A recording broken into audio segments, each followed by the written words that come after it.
as Johnny Dollar. Jim Bates, Johnny. Oh, hiya, Jim. Johnny, when a chief of police gets shot and killed, what would you say is the most likely reason for it? Well, most likely because he's the chief of police. Right.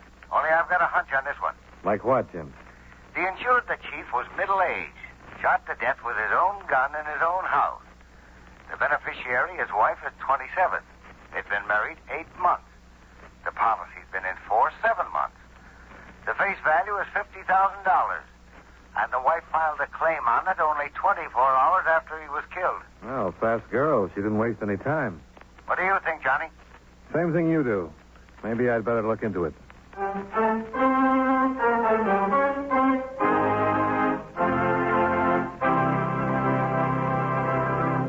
How about taking a minute or so to talk about seals and fish that have some connection with the government of the United States? Now, that isn't as strange as it sounds. You take the matter of seals, for example. There are 2 types of seals that are the responsibility of the Secretary of State. First, there's the Great Seal of the United States, which is stamped on all official documents. The Secretary of State makes sure it's always on hand when it's needed. The other kind of seals he takes care of are the ones that swim in the ocean, since it's up to the Secretary to work out agreements with representatives of other countries and let them know how many seals can be caught in what is called international waters and when. The Secretary of State works out similar deals for the catching of fish and lobsters because these agreements are actually treaties. Before they can be put into effect, they have to be approved by 2/3 of the Senate. As a matter of fact, any time our government wants to work out a deal with a foreign country on trade, mutual assistance, fish, seals, or lobsters, it's done by treaties. And all treaties are signed by the President, though some of them aren't drawn up until after the Secretary of State has worked over the rough spots in order to pave the way for prompt ratification. So, just remember, the Secretary of State is a mighty important wheel in the machinery of your United States government.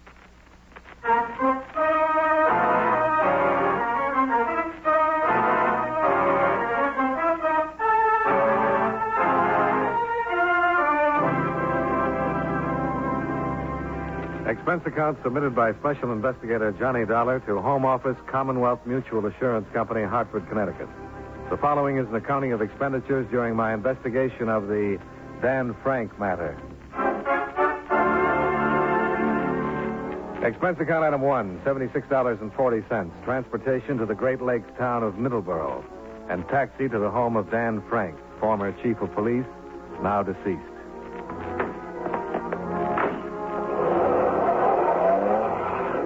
It was a rambling 2-story house, well-trimmed hedges, smooth lawn, quiet neighborhood, good place to live. And the last place you'd think of as a setting for murder. I was halfway up the walk when a man came out the front door, down the steps, and then stopped and waited for me, rocking on his heels. A copper. I can tell him a block away. You're a copper, right? Wrong. Private eye, maybe? Oh, you're getting warmer. Insurance investigator. Insurance. That's what I just asked her about, and she threw me out. Said I was drunk. She was right. I am. Usually am. A little bit. Pete Parker, Daily Herald. Johnny Dollar. Glad to know you. Insurance. He had some or you wouldn't be here. And who gets it? Laura, of course, his ever-loving little wife. Only question left, how much? No comment. I like you, Johnny. You don't talk too much. I do. Let me give you a little advice. Watch yourself. Meaning what? This town, it looks sleepy, dead. Don't let it fool you. It's wide open. Rackets, everything. A guy could get hurt. What about Dan Frank? Was he in on these rackets? Johnny, the police chief here gets $6,000 a year. Take a look at that house. Go in and take a look at Laura. Even more expensive. Dan was in. He's out now, though. Be seeing you, Pete. Right, do that. I'm always around. Pete Parker, that drunk that works for the Herald. Ask anybody. Well,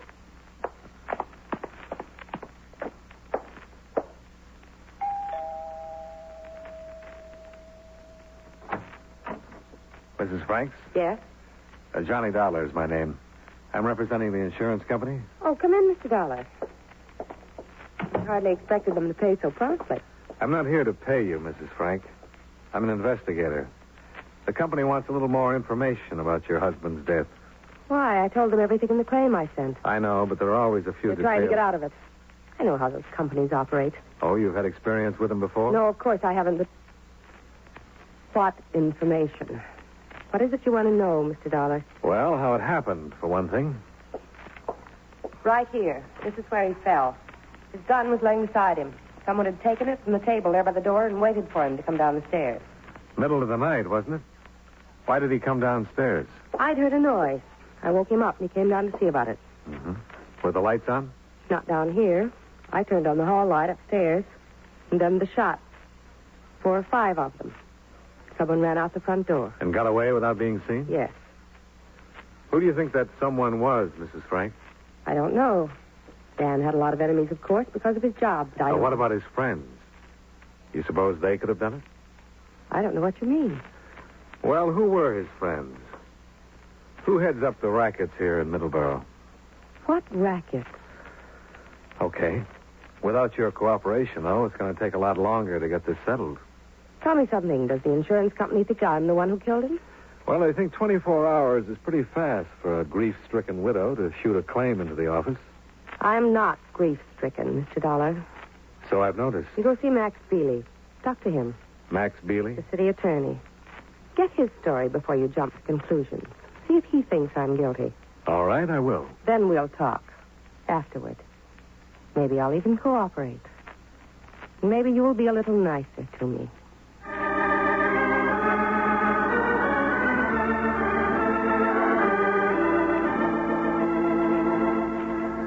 Sure, I'll tell you why she sent you to me. So I could tell you she didn't kill him. That she couldn't possibly have killed him. Why not, Mr. Bealey? Late at night, the two of them alone in the house. The chief shot with his own gun. That mysterious prowler story has been used before. Yeah, I know. But you're wrong about one thing. They weren't alone in the house. I was there. Oh? You see, Dan and I were leaving early in the morning on a fishing trip, so I was staying all night. I woke up and heard somebody in the hall outside my room. About the time I opened the door, Laura snapped on the hall lights. Just then, the shots blasted downstairs. She was standing in the door of her room, not 10 feet away. She couldn't have done it. No, apparently not. She sure couldn't have had a better alibi. The city attorney himself. Were you and Dan Frank good friends, Mr. Bealey? No, we didn't have much use for each other. Well, then why were you... I know. I was spending the night in his house, and we were going fishing together. You're thinking maybe I needed that alibi as much as Laura does. Well, it does work both ways, Mr. Bealey. No motive. Laura could be a motive. She's a beautiful girl. A lot younger than her husband, I understand. About your age, in fact. Again. I know her too well. Sure, she's a knockout, wild honeysuckle and a handful of stars, but inside there's a little cash register bell, and when you put money in, it rings real pretty. And when you don't, nothing. Dan found out. Is that why he got mixed up with the rackets here? Sure, he needed dough to... You do get around, don't you? Who told you there were any rackets here? Max, I wonder if you'd go over that... Oh, I'm sorry. I didn't know you... Oh, come on in, Commissioner. This is Johnny Dollar, insurance investigator. He's checking into Dan's killing. A terrible loss. Commissioner Corbett, Mr. Dollar. How do you do? How are you? If there's any way at all we can help, Mr. Dollar, just speak out. The entire facilities of City Hall are completely at your disposal, sir. Well, thanks, Commissioner. Just what is the theory on the shooting? Find Eddie Sales and you've got the killer. Eddie Sales? And Chief Frank sent him up a couple of years ago. Eddie swore he'd get him if it was the last thing he did. Eddie was paroled last week. Seen here in town the morning before the killing. Hasn't been seen since. We've combed the town for a week. No luck. Well, it seems to add up.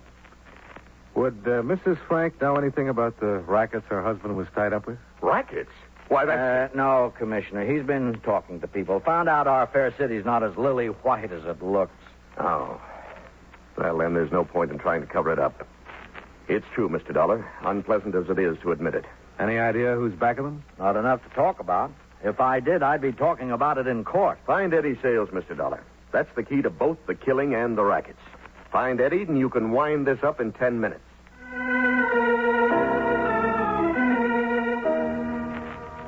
Expense account item 2, $1.50.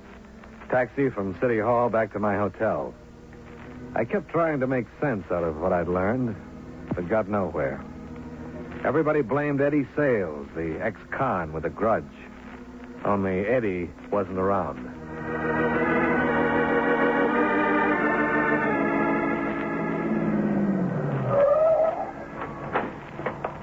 Thanks.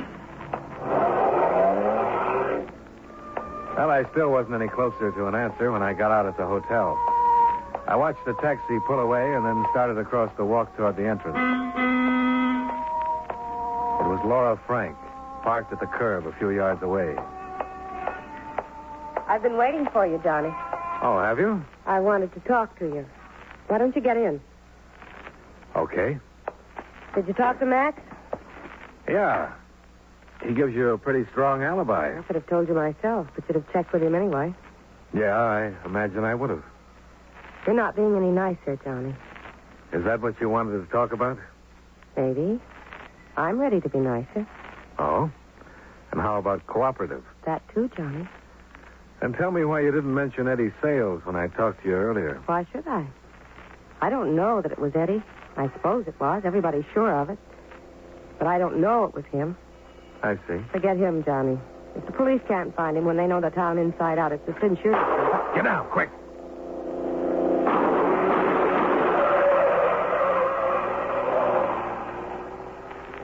Are you all right?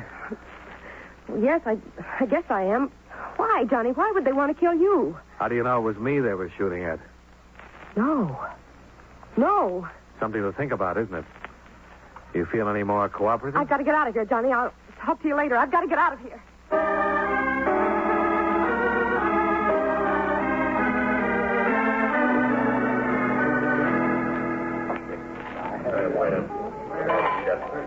Waiter?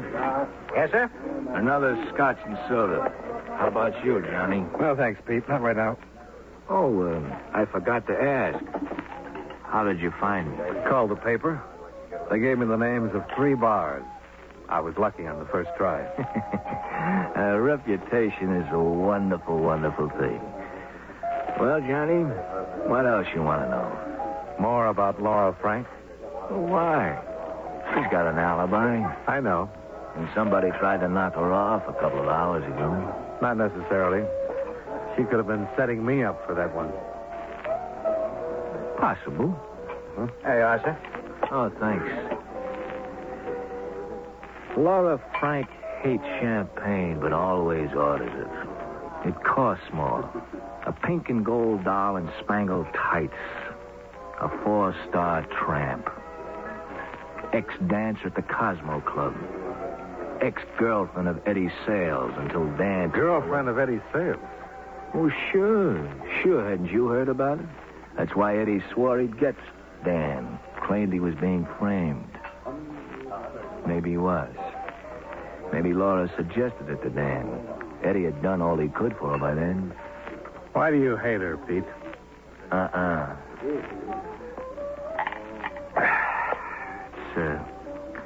It's quite the contrary, Johnny.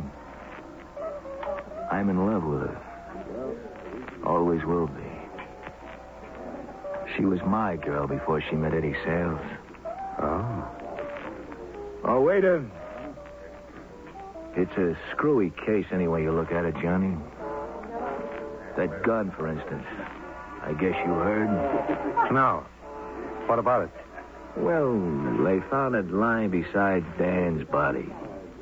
His own gun. So, of course, they assumed he shot it out with the killer. It was 2 days before the lab woke up and realized he'd been shot with his own gun. Hadn't used it at all. Excuse me, Mr. Parker. There's a call for you. I'll plug the phone in here. Oh, thanks. Hey, Arthur. Pete Parker. What? Oh, yeah, sure, I'll cover it. Oh, yeah, right away. It's a 3-alarm fire, Johnny. Laura Frank's place. Flames 50 feet high. They can't get inside.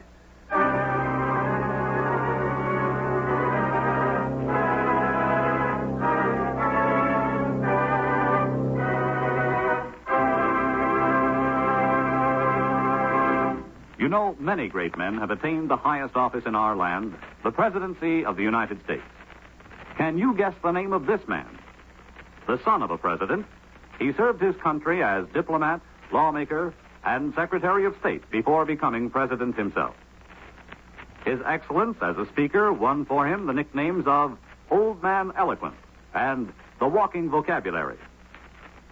In his first message to Congress as president in 1824, he recommended a program of national improvements, including the building of highways, canals, a national university, and federal weather observatories. He was also responsible for the Smithsonian Institute. If you don't have his name by now, here are two more clues. During his presidency, the Erie Canal was completed, and the first passenger railroad was built. Who was he? John Quincy Adams, 6th President of the United States. His life is part of your American heritage. And now, with our star, John Lund, we bring you the second act of Yours Truly, Johnny Dollar.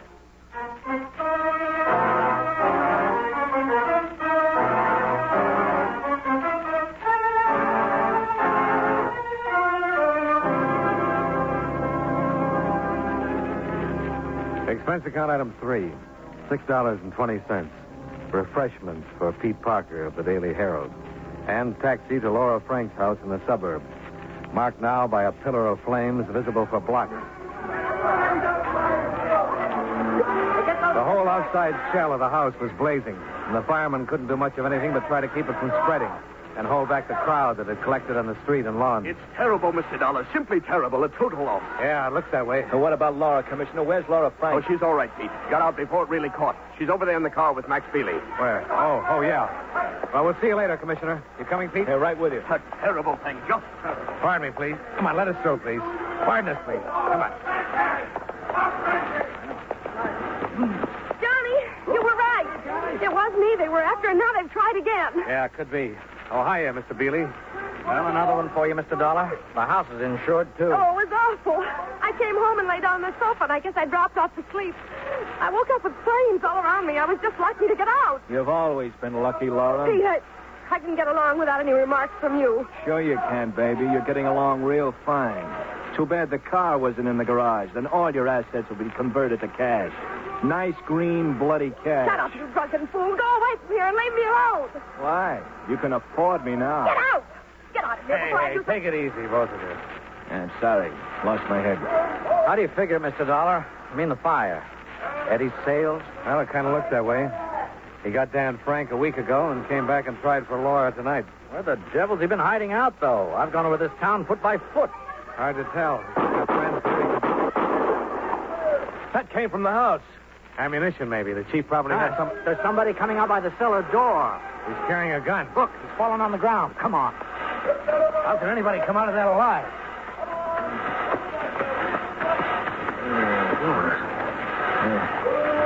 Let's get him turned over. Come on. Easy now. Good Lord. You know him? It's the boy we've been looking for, Mr. Dollar. Eddie Sales.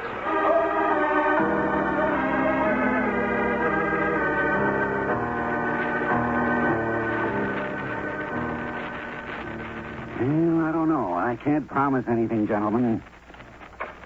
That shot may bring him to for a few minutes, or it may not. He's badly burned. What are his chances of coming through it alive, Dr. Redmond? Not 1 in 1,000, Commissioner. He may hang on for a day or two, and he might become conscious for a short while and be able to talk. But as far as pulling through, not a chance, really. Well, there's no point in me staying here any longer. If he does talk, you can get his statement, Max. Good night, gentlemen. Thank you, Good night. Yeah, the whole answer, Mr. Dollar. Right there on that bed. And we may never find out what it was. I can't figure those shots. He fired them before he came out of the blaze. He wasn't trying to shoot anyone, apparently. He couldn't even see anyone, burned the way he was. I'm going up to the dispensary and get some more plasma. I'll be back in a few minutes. But how do you figure it, Johnny? That Eddie started the fire? Well, there's no other way to figure it, Pete. But if he did, it's funny he got caught in his own trap. Yeah, he started it all right. Andy shot Dan. Now he's paying for it. But it looks like we're not going to find out who's behind the racket. Hey, wait a second. He's trying to say something.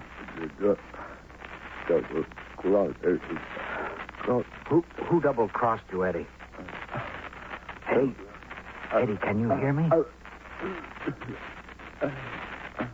No. Well, he still can't make it. That may be as close as he'll ever come. Oh, I'll get it. Hello? Oh, yeah. Just a second. To you, Mr. Dollar. Oh, thanks. Johnny Dollar. Me, Johnny. Oh? I've got to talk to you. Right away. All right, talk. Not on the phone, Johnny. I'm across the street from the hospital. It's an all-night lunchroom. Can you come over here? I guess so. Right away? Yeah, right away. So long. Pete. Yeah, Johnny. What is it? That was Laura. She wants me to meet her across the street. Stay here and keep an eye on things, will you, Pete? Sure, go ahead.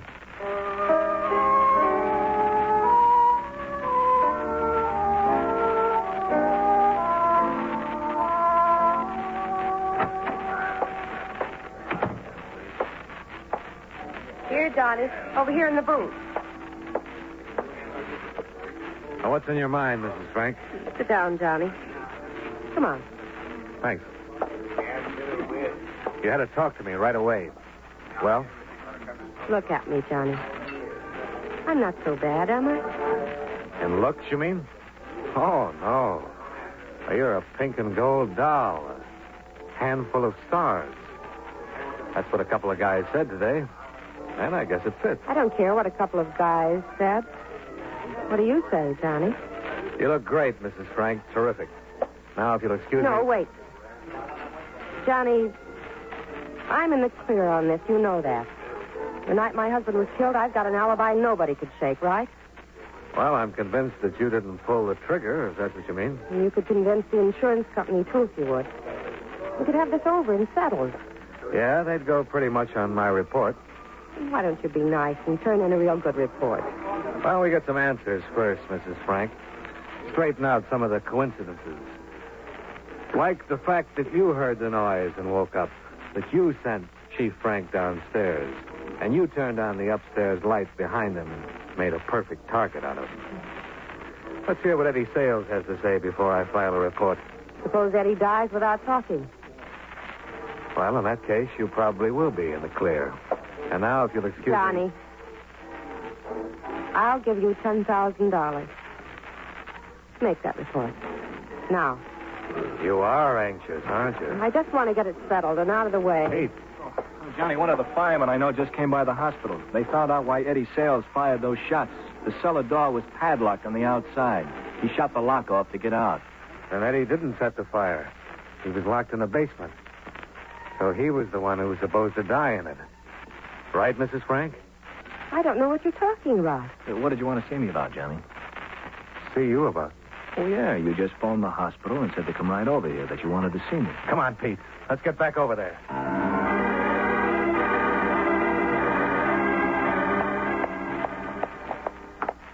That's why she wanted to talk to me. To get me away from that room. Oh, the elevator's coming down now. Eddie's the big threat. If he comes to and knows he's finished, he'll probably talk his head off. Here it is. We get there before... Well, leaving, Mr. Bealey? Yeah, somebody phoned. The commissioner wants me to meet him across the street. Is there anybody up there with Eddie? Well, no, not right now. The doctor will be back in a few minutes, though. Come on. Look, I've got to meet the Shut the commissioner. doors, Pete. Oh, what's going on here? Look, I haven't got time to go back upstairs. I think you'd better take time, Mr. Bealey. Well, it's all right. Eddie wasn't showing any signs of coming to. I'll bet he wasn't. All right, let's go. Now, look, you mind letting me in on this, Mr. Dollar? Let's go down to that room and take a look at Eddie first. What happened to that policeman they had on duty? I was here in the hall when I left. He might have walked down to the... Did you leave that door open, Mr. Bealey? No. Come on. What the devil? Are we interrupting anything, Commissioner? What are you doing with that pillow? Oh, nothing. Nothing at all. You were holding it down over Eddie's face. You were trying... dead. You smothered him. He was dead when I came in. I was just moving the pillow. Did you have to get us all out of the hospital and send the police guard away just to move a pillow? Mr. Dollar, surely you're not suggesting that... Well, I'm suggesting it. Corbett, I've known for a year that you were back of the rackets here, but I didn't have any way of proving it. Until now? Is that what you mean, Max? Hold it right where you are. That gun isn't your answer, Commissioner. There are 3 of us, and you can't get us all. Stay back, Dollar. Why did you have Dan Frank killed? He was one of your boys. I can tell you, Mr. Dollar. Dan was going to pull out, spill the whole business, give me names and facts. That was the reason for the fishing trip. Laura must have tipped off Corbett. Eddie Sales was in town and already had a grudge against the chief. It was real convenient. That's right, Max. Real convenient. Then Eddie hid out in the basement of Laura's house until she decided she'd feel safer if he were dead. Until she locked the basement door and burned the house down tonight. Laura was a weak link. That's why we tried to knock her off this afternoon. Come on, you better give me the gun, Corbett. Stay back. You better do as he says, Commissioner. I'm warning you, Dollar. Don't come any closer. Stay where you are, or I'll... Let go of it. Drop it. Let go of it. Watch it. He's making for the window. Hit him off, Pete. You'll never stop me from...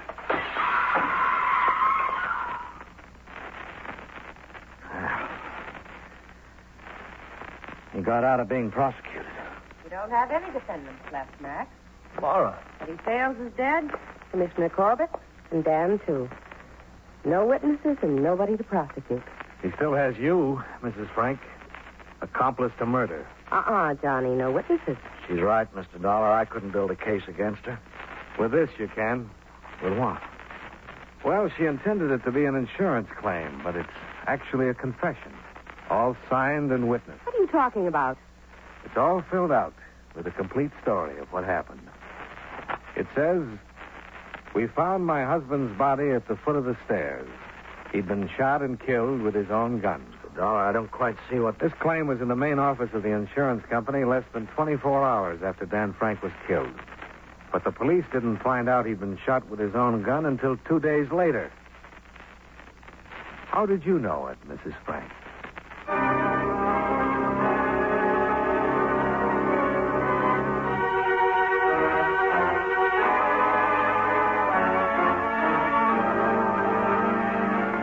Expense account item 4, $110.80. Hotel, incidentals, and transportation back to Hartford. Expense account total, $194.90. Yours truly, Johnny Dollar.